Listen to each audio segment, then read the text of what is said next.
Hey, it's Candace, and in today's QuickBooks tips and tricks, I want to show you how to restore your file. So the first step is always to create a backup, and then you restore it. So the benefits of this is if you're taking your QuickBooks file from one computer and putting it on another. For example, some people in our community wanted to take it from their computer. They're going to be out of town for the holidays, and so they want to take it from their work computer and put it on a laptop to work while they're gone, and they don't have a server or some of the other features where you can work from both places, or they're changing computers, something like that. So let me show you the process. The first step is you go File, and you want to make sure you back up your QuickBooks. Typically, I always recommend to back up on an external drive.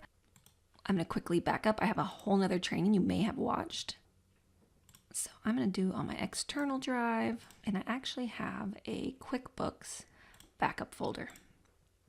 I recommend always verifying it. You can have a limit of the number if you want, but you always want to do a complete verification. So I'm going to go ahead and click OK. And next, as soon as you've done this, is always the first step. As soon as this is done, then when you get to the next computer, you're going to plug in that external drive and we are going to restore it. Okay. So let's say, for example, you want to make sure, some of the things you want to make sure of is you want to make sure you're using the same year.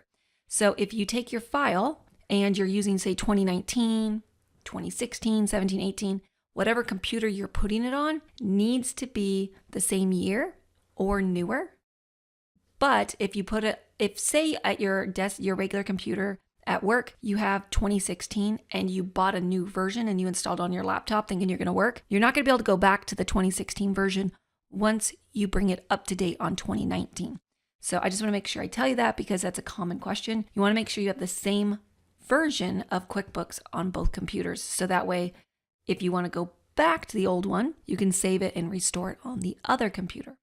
Just be careful, if you restore on a new computer and you've worked on that one, you need to take that file and then bring it back to the old computer. I hope that makes sense.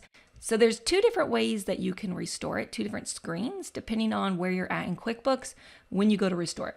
So if you've already been in a company file and you want to restore another one, you just go down to File, Open or Restore, click Restore from a backup.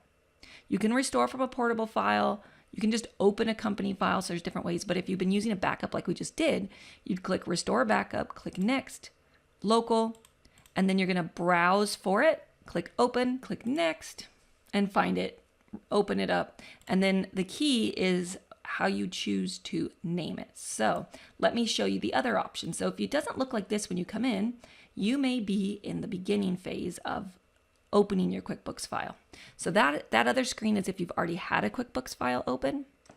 So this may be the screen that you're looking at. I just wanted to show you guys both versions just in case you were here. So if you're looking at it from this screen, click Open or Restore. And then you would go from a backup or a portable copy, but from the example we were showing, a backup, and you click Next, Local, just like it's the same process, it's just how you get there slightly different. Then you're going to find the one that you want to restore and click Open and click Next. And then it's how do you want to save it? And this is actually key because if the original file that you had, you want to keep it, then that was on the original computer, you would keep the name the same.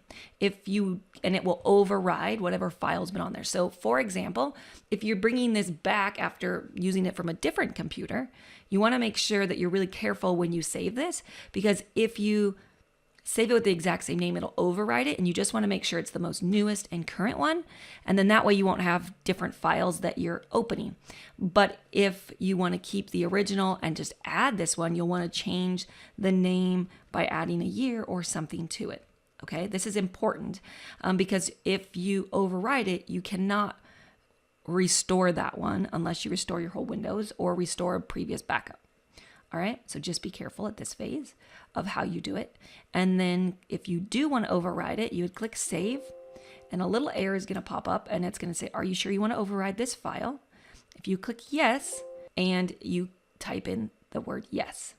All right, if you want to have, you type in your password. And your file should be restored at this point. You may notice that it asks you to do an update, and that just means they want to update the file to the newest version it needs to be for the software you're using. So even if you're using the same year, Intuit updates that year, and so sometimes you have to update the software. the files so that it opens on that software. The other thing is depending on what you've named it, when you come here under Open Previous, that's where I was talking about what type of the name. If you end up restoring and always saving it with different names, you'll have multiple files here. Just make sure you're using the correct one. All right. Have an amazing day. If you enjoyed this tip, don't forget to subscribe, give it a thumbs up. And if you want to receive these tips and tricks in your inbox, I do a tip every week. I email them out and you don't want to miss them. Make sure you go to CandiceCamphor.com/tips. The link is up above or down below. And make sure you put your name and email, and I will send you on the next tip and you won't miss any of them. Some of the tips that are coming out in the future is if you are a desktop user and you want to be able to use your same file in more than one place and you don't want to go to the QuickBooks Online version, I am going to be sharing with you guys some of the ways to be doing that. So stay tuned. I look forward to seeing you guys inside the next tip and trick. Have an amazing day. Bye-bye.